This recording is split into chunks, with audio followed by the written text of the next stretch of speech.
Everybody, happy Tony Vitello Day. Today was a big day, of course, for the Giants organization. Their new manager gets introduced at Oracle Park for the first time, and it was a big press conference. Basically, the entire front office was there. Baseball operations, sales, the business side. A lot of people who work in the clubhouse were there. Players spread around the country, but a lot of people came there, and I think they were all very excited for the future of Giants baseball. I wanted to go through some of what we learned today. Not a whole lot of specifics, but it was our first time really getting to interview him, getting to ask him some questions. So we did learn some things just from how this whole process went and why Tony ultimately was the choice for Buster Posey and Zach Manassi and the rest of the Giants. Buster cited his vision, how concise he is, just the way he gets his messaging across. I think you saw some of that today, and also called him a natural leader. Said that's something that came up in all the interviews he did. One thing that he also said was he made a lot of calls over the last month, and the response he got from everybody is this guy is a winner. He has the vision to be great. So a lot of that aligned with what Buster is seeing.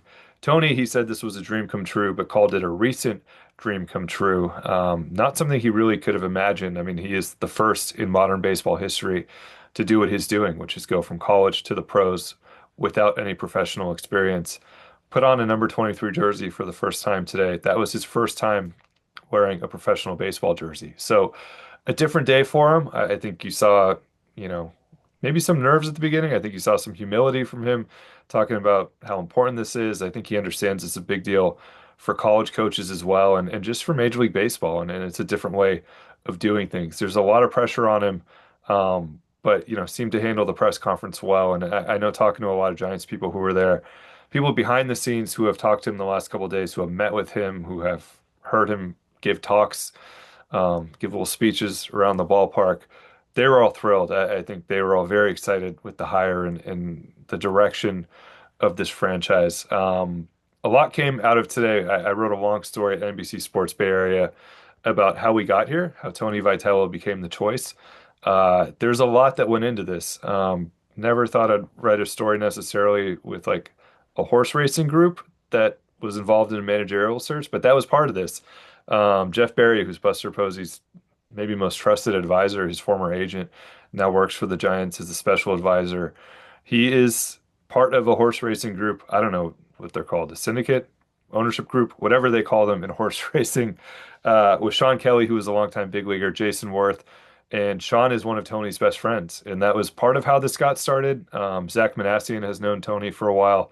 He's obviously been in scouting, and Michael Holmes, who leads amateur scouting for the Giants, has known him. All these guys talked to him earlier this year because the Giants' first round pick was from Tennessee. They have talked to him in the past. They have watched his program. So a lot of people paying attention to him, a lot of people involved in kind of vetting him. Giants were talking to agents who represent his players. They're talking to people in other sports who have gotten to know him, like at conferences, and come across him and talk to him in certain respects. Everything was positive. And one thing I was told today is one of the calls they called someone at Tennessee, someone from the Giants front office did. And their response was basically, we wish we had something negative to tell you because we don't want you to poach him. But he's a rock star. So that was the takeaway from the Giants' point of view. That's how we get here today with Tony being introduced at Oracle Park. Again, that story is on NBCSportsBayArea.com right now, kind of a behind the scenes of how the Giants got here. I did want to read one thing from that story from Sean Kelly, who's again has known Tony for 5 years. Max Scherzer introduced them actually, so that's how they became friends. Have a very close relationship now.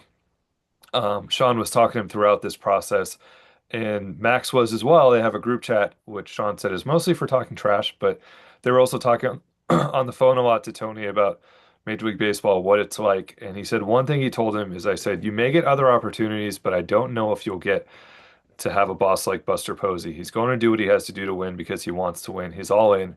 That was one of the questions Tony asked me and Max, and we both were like, if I were going to do it, I'd probably work for that man right there. And he pointed at Buster. So that's a big part of this. Obviously, Buster wanted him here as well. Buster was on board pretty early, and he was someone who he kept circling back to. Giants ended up talking to about a half dozen people. A lot of those names did get out. Vance Wilson, the coach for the Royals, Brandon Hyde, former Orioles coach, Kurt Suzuki, now the Angels manager. He was an early guy, and then Nick Hundley, of course, who pulled his name from the race. I think Nick and Tony were I mean, I know Nick and Tony were the front runners. I think Nick might have been standing there today if he had wanted to be a manager, or wanted to be the Giants manager and wanted to come up here and do that. But Tony was also there all along, and he was someone that they really fell in love with, and they're very excited to introduce him today. Some other things we learned. He's going to wear number 23. So recent number 23s, Sam Huff last year. Sam was the backup catcher early in the year. Giants will be looking for a new backup catcher next year. But anyway, number 23 now belongs to the manager. Other recent number 23s, I know people love jersey numbers. Chris Bryant, Jock Peterson, Nori Aoki, Jeff Francoeur. So not really like a whole lot of, you go through the list, like not, it's not like crazy. I'm reading the list here. Ryan Garco, Randy Messenger, Sean Dunston, Ellis Burks, that's a good one. Jose Uribe, yeah, you go back a long time. This is Tito Fuentes. We love Tito.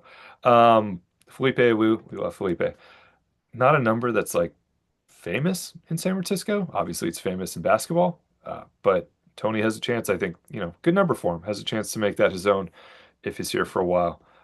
Speaking of that, he has a 3-year contract, $10.5 million. Fourth year has a vesting option if the Giants make the playoffs in that third year. So could be a 4-year contract. This could all go great and they rip the whole thing up and redo it. But right now it's a 3-year contract with a vesting option. Interesting part about that, there was a $3 million buyout. The Giants owe Bob Melvin $4 million because Buster has done a lot of good things. He also picked up Bob Melvin's option for next year and then pretty quickly decided we're moving on. So they still owe Bob that $4 million. You throw that in with Tony's salary. They're paying $10.5 million for their manager spot next year, which is the most in Major League Baseball. Craig Counsell makes $8 million, the manager of the Cubs. That he's the highest paid manager. So Giants paying a lot to get this done, and specifically for next season, it's going to be about $6.5 million when you throw in the buyout from Tennessee. But they wanted this guy, and that was part of this. That is the commitment they're making to next year's team.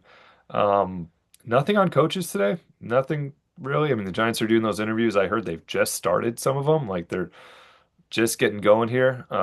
Obviously, there's been a lot going on. So, and Tony had a lot to take care of at Tennessee, and he needs to be a big part of this. It's going to be crucial that they get a good bench coach. I think crucial that they get a good pitching coach. JP Martinez is here already. JP would like to be back. We'll see where that goes, and whether he is the choice there. But an experienced bench coach, someone who has done this before, I think it's just going to be absolutely crucial to this. And we'll see who that ends up being over the next few weeks. They're just starting that bench coach process. So some of those names will leak out soon, I think. We'll start to hear some of that and then, hear some of the other stuff. Antoine Richardson, potentially an interesting one. He was on Gabe's staff, kind of reached a salary impasse with the Mets. He's notable because he's an excellent, excellent base running coach. He's a very good defensive coach for outfielders. What are two things the Giants do horribly? Those two things. So maybe there's a fit there if Antoine is, maybe there's a promotion for him to return to San Francisco. We'll see how that goes. I'm sure he's highly sought after, but not a whole lot of tangible stuff today on the coaches. And then just the last thing, Tony was on the Giants Talk podcast. I talked to him afterwards. That podcast is out now everywhere, Apple, Spotify, wherever you listen to your podcast, YouTube, whole thing is there. You can watch the interview if you want to. And one thing he said was pitching is a priority. I asked him about what he's looking for next year, what he thinks his team needs, and he's kind of hasn't had a whole lot of time here, but he sees the same thing that the rest of us do. And he specifically mentioned the bullpen, which if you look at this bullpen, really the only two guys who pitched a ton for them last year who are going to be back for sure are Ryan Walker and Spencer Bivens. Walker probably don't want to go into the season with him as your closer. It didn't go very well this year at times. Bivens had a solid year, was there the entire year, but doesn't have a whole lot of late inning experience. Tyler Rogers is a free agent. We'll see where that goes. Eric Miller hopes to be healthy. He expects to be healthy. We'll see how his camp looks, but they need a lot of bullpen arms. And if you're Buster and you're the Giants and you've made this commitment to Tony, you're doing something that no one's ever done before. I mentioned the salary stuff. You need to have a busy offseason from the pitching point of view to give him a chance next year. I will finish with this, the quote of the press conference. Tony Vitello, Twitter is not life. I've said it multiple times, talking specifically about Drew Gilbert and maybe some of what we've seen compared to Drew.